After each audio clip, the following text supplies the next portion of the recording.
मुझे आज एग्ज़ाम लिखने जाना है, बट मुझे थोड़ी एंजाइटी लग रही है। मैंने पढ़ाई सब की है, बट फिर भी मैं एंशियस हूँ। मुझे कहीं जॉब इंटरव्यू को जाना है, बट मुझे एंजाइटी लग रही है। मुझे एग्ज़ाम में अच्छे मार्क्स आए हैं, उसकी भी एंजाइटी हो रही है। मुझे थोड़ा sadness, mixed feeling of depression, mixed feeling of anxiety ये लग रहा है। ऐसे बहुत सारे ओकेजन्स होते हैं जहाँ पर हम एंजाइटी से बीतते हैं। आज जानेंगे एंजाइटी के बारे में। नमस्कार एंड वेलकम टू हेल्थ आशा, आपका अपना हेल्थ टॉक शो। मैं हूँ डॉक्टर प्रिया देवलेकर, आपकी होस्ट एंड दोस्त। एंजाइटी, थोड़ा सा डर, बटरफ्लाइज इन स्टमक, ये सब जब कहते हैं तब एंजाइटी रिलेटेड एक नॉर्मल सा साइन लगता है हमें, बट इसकी तीव्रता जब बढ़ती है तब, और जब ये हमें अफेक्ट करता है तब ये थोड़ा सीवियर हो जाता है। बट क्या है वो फेज, कब जानते हैं या कब जानेंगे हम कि एंजाइटी थोड़ी बढ़ रही है? आज जानेंगे हमारे हेल्थ एक्सपर्ट के साथ।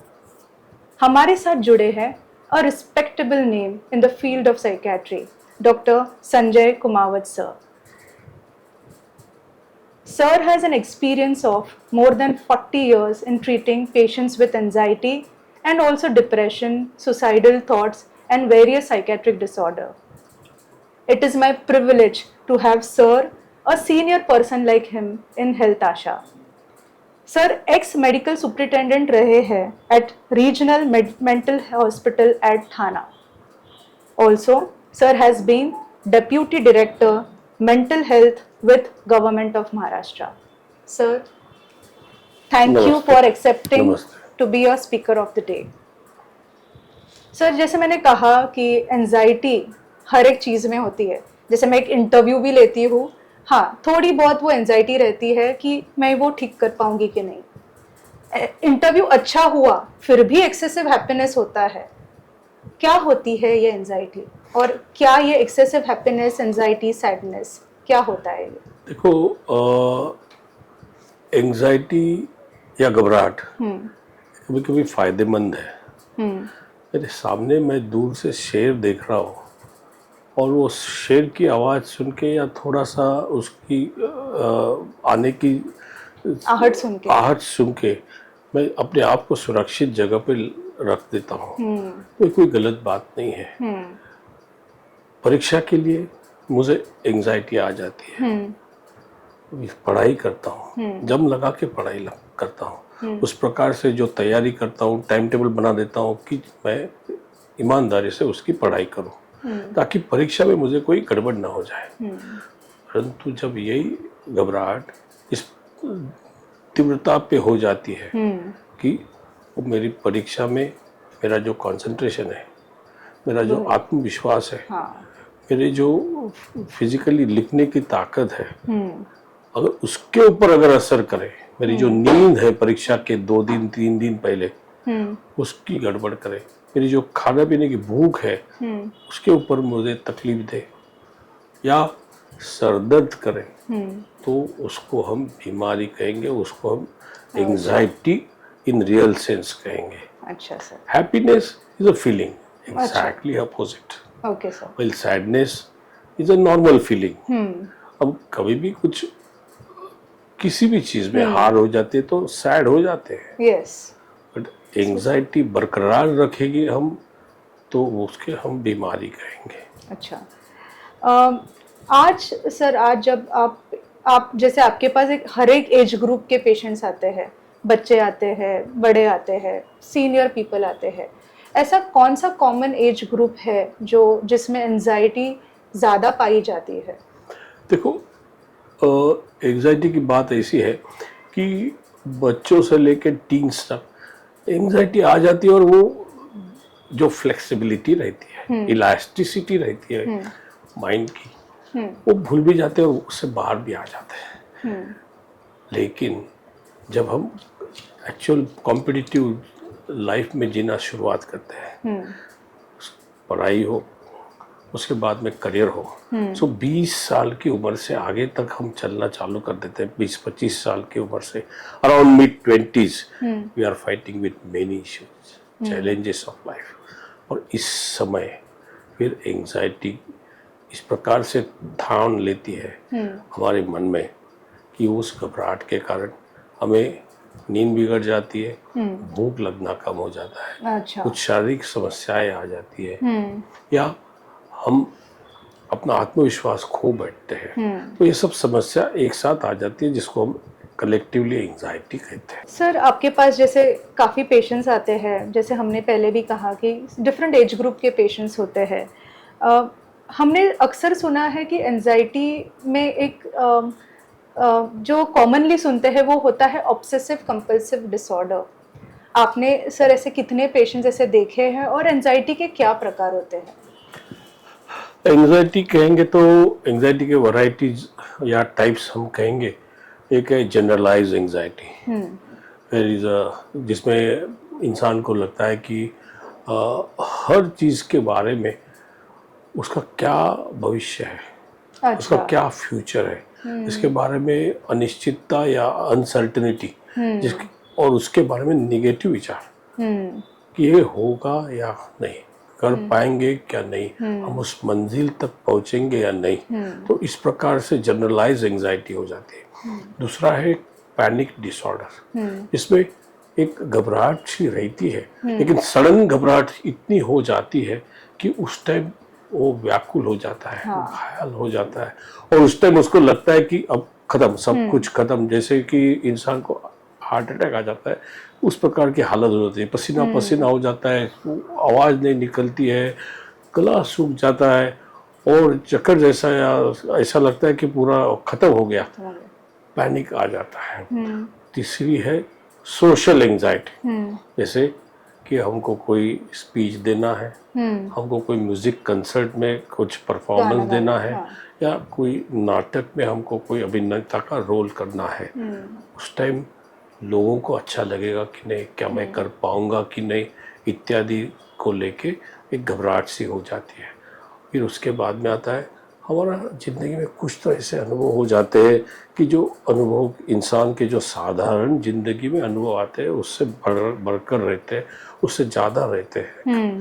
और उन अनुभव जिसे हम कहते हैं पोस्ट ट्रॉमेटिक स्ट्रेस डिसऑर्डर, जिसके कारण की वही विचार आ जाते हैं, वही अनुभव आँख के सामने आ जाते हैं। जैसे भूकंप हो गया, आपके सामने हो रहा था, फिर घर टूटते देख रहे हैं, फिर आपके नज़दीकी रिश्तेदार के ऊपर वो दीवार गिरते हुए देख रही है, उसका चीखना वो सब कान में जैसे कि जैसे आना चालू होता है, वो इमेजेस आँख के सामने जैसे कि जैसे आ जाती है, और पूरा फिर बदन कांपने लगता है, घबरने लगता है, डरने लगता है। Post traumatic stress disorder.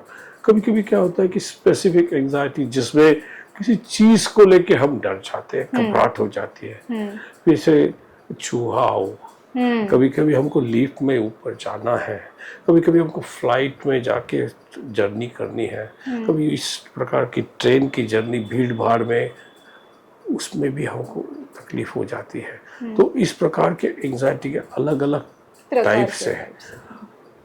Obsessive compulsive disorder कैसे पहचानें? Coming to obsessive compulsive disorder, अब ये बहुत महत्वपूर्ण सवाल इसीलिए मुझे लगता है कि इस बीमारी का नेचर सिक्रेटिव है।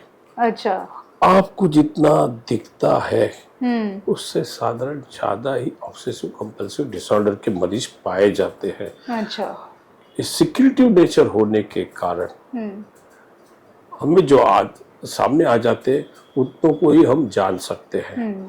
ऑब्सेशंस, मन के खिलाफ मन में इस प्रकार के विचार आना कि जिसको हम अगर रोकने की कोशिश करें, जिसको हम दबाने की कोशिश करते, तो और फोर्स से वो बाहर आ जाते हैं, हमारे कॉन्शियस में आ जाते हैं, और हम अगर दबाने की कोशिश करते हैं तो घबराहट हो जाती है, और फिर उसके अनुसार अनुभव के ऊपर वो जो निगेटिव विचार रहते हैं उसके बदौलत उनको पकड़ के कंपल्शंस, मतलब रेपिटेटिव एक्ट्स, एक ही बर्ताव बार बार करना।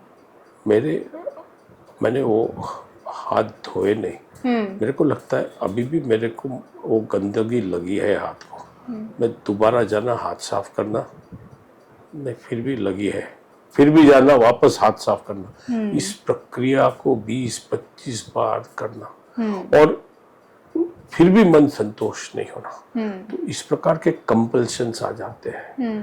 मैंने 1000 रुपया गिन के रखा, लिया फिर था। भी लगा नहीं, थोड़ा कम लगा, वापस मैंने गिना, वापस निगेटिव विचार आ गया, मैंने वापस गिना, बार बार गिनना चालू हो जाता है।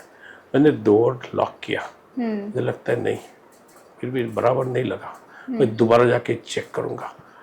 इन नंबर ऑफ टाइम्स मैं चेक करते रहता हूँ, check recheck, count recount, wash, keep on washing. तो इस प्रकार के कंपल्शंस आ जाते हैं, तो इसे हम ऑब्सेसिव कंपल्सिव डिसऑर्डर हो जाते हैं। किसी ने हमको रोका इस प्रकार के कंपल्शन करते हुए, तो घबराहट हो जाती है।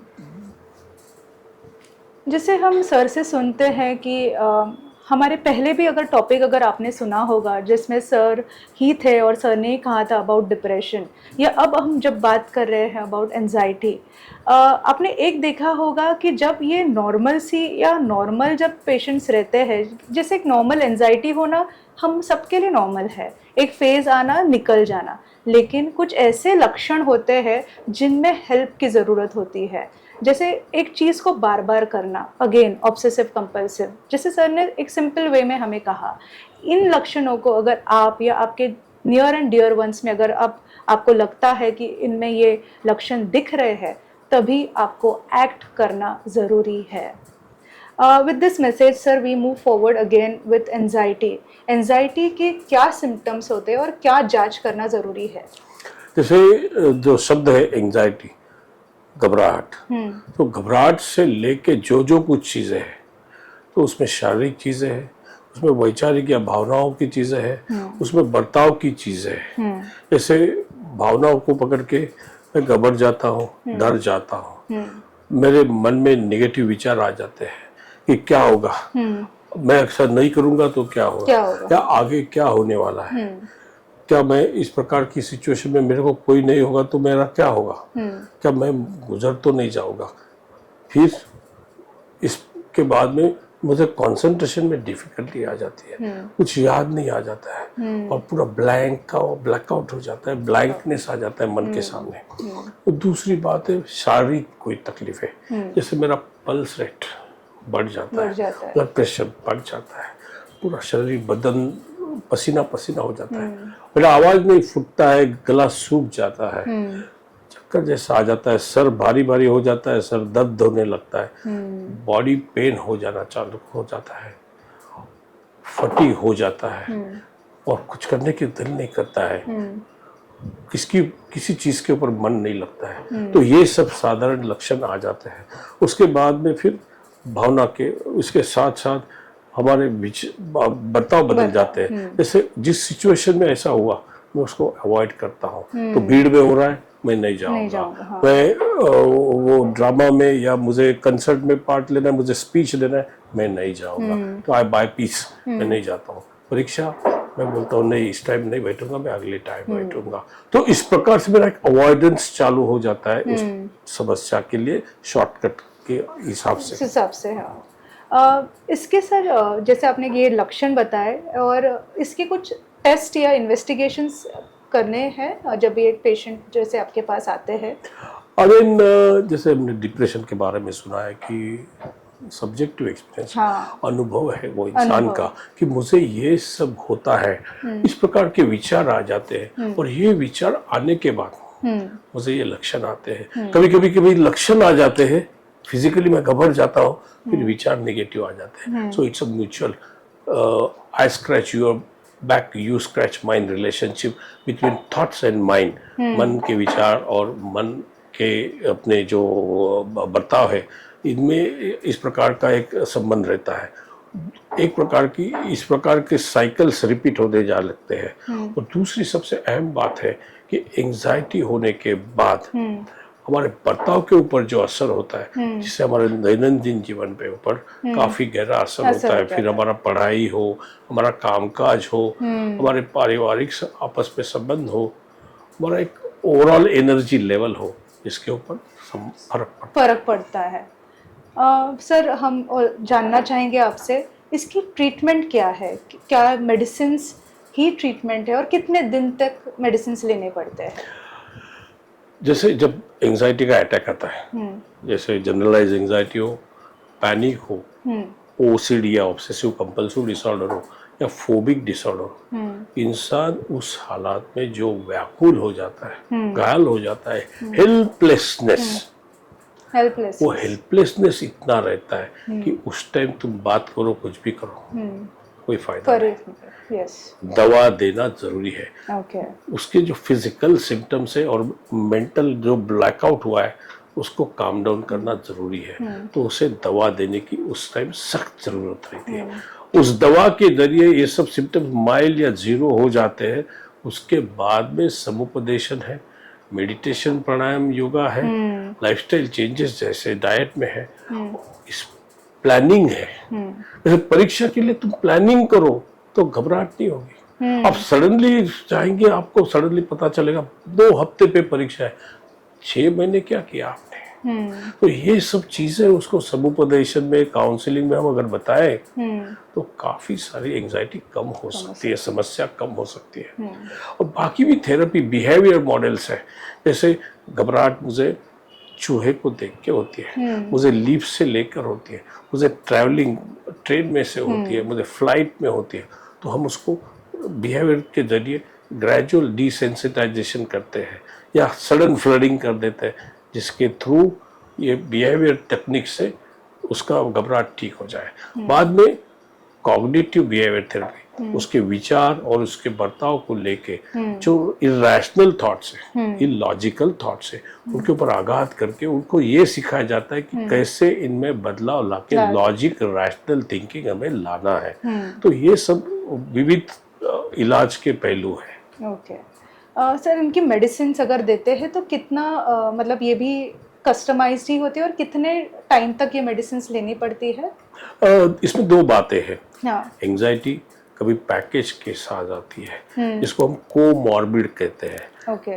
कभी कभी शारीरिक बीमारी की और साथ में आती है। आपको किसी ने कहा कि आपको डायबिटीज है, तो इसका बहुत मन के ऊपर आघात हो जाता है, एंजाइटी शुरुआत होती है। किसी ने कहा आपको माइल्ड अटैक आके गया, बस हर टाइम कुछ भी सीने में हो गया, एंजाइटी शुरुआत हो जाती है। तो इसमें थोड़ा लंबे तौर पे आपकी मेडिसिन चलेगी। अच्छा। लेकिन कभी कभी सिचुएशन के ऊपर रहती है। जैसे परीक्षा है, जैसे हमारा परफॉर्मेंस है, एक इंटरव्यू है, ड्रामा परफॉर्मेंस और म्यूजिक कंसर्ट है, स्पीच देनी है, एग्जाम में जाना है, उस टाइम हम उसको उसी समय पे दवा देंगे। उसके बाद में उसको समुपदेशन करेंगे, उसका लाइफस्टाइल चेंज करेंगे और फिर दवा की जरूरत नहीं पड़ेगी। इतने सारे क्लियर मैसेजेस सर से आए हैं कि अगर किसी भी एंजाइटी के अगर हम नोटिस करते कि हम में भी वो लक्षण है या अपने रिलेटिव्स में वो लक्षण है, तुरंत हमें उसका जांच करना ज़रूरी है, उसको पहचानना ज़रूरी है। आजकल हम बात नहीं करते हैं एक दूसरे से, वो बात करना ज़रूरी है। उससे ही पता चलता है कि हम किस फेज़ में है और किस फेज़ से गुजर रहे हैं। रोल ऑफ रिलेटिव्स और रोल ऑफ फ्रेंड्स बहुत अहम है। सर कुछ मैसेज देना चाहेंगे इस बात पे आप? देखो, कभी भी मन एक प्रेशर कुकर जैसा रहता है। प्रेशर कुकर के आप भाप जाने दो, खाना पक जाता है। आप कंप्लीट ब्लॉक करो, ब्लास्ट हो जाता है। मन का वैसा ही है। आप वेंटिलेशन करो, थॉट्स एक्सचेंज करो, थॉट्स शेयर करो, किसी को सुनो, उसकी समस्या को, उसको अपने कान दे दो सुनने के लिए। उसको हल्का लगता है, मन रिलैक्स हो जाता है, वो भाप निकल जाती है, उसका मन ढीला हो जाता है। ये सबसे अहम है सोशल कनेक्टिविटी का, पारिवारिक कनेक्टिविटी का, दोस्तों के साथ जुड़े रहने से, सोशल मीडिया पे एक मर्यादा में कनेक्ट रहने से। तो ये सबसे अहम बात है। तो इसीलिए समाज में जुड़े रहो, पारिवारिक संबंधों में जुड़े रहो, अच्छे संबंध रखो, आपकी मानसिक हालत काफ़ी अच्छी रहेगी, तंदुरुस्त रहेगी। I think with this take हम अब लेते हैं एक छोटा सा ब्रेक और फिर मिलेंगे एक अगले हेल्थ टॉपिक और अगले हेल्थ एक्सपर्ट के साथ। सर, तहे दिल से धन्यवाद कि आपने अपना कीमती वक्त निकाल कर हमारे पास, हमारे इस शो में आए। इतनी सरलता से आपने हमारी ऑडियंस को बताया और कुछ अच्छे क्लियर मैसेजेस दिए, जिसकी वजह से हमें अच्छा होगा कि हम उसको अपना सके। कुछ जब बात करना, रीच आउट करना, कुछ अच्छी एक्टिविटी में एंगेज करना जो हमें अच्छा लगता हो, ऐसे इजी और सिंपल टेक्निक्स के साथ हम हमारा मेंटल हेल्थ वापस और सरलता से पा सकते हैं। इसी हेल्थ इन्फॉर्मेशन के साथ हम वापस जुड़ेंगे एक अगले हेल्थ टॉपिक के साथ। इसके लिए फॉलो कीजिए हमारे videos.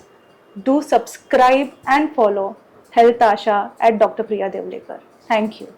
For following our videos and hearing more of such information, do follow Dr. Priya Devlekar's Health Asha. And also to subscribe my channel. If you require any specific health topic to be covered in my talk show, do let me know. Thank you.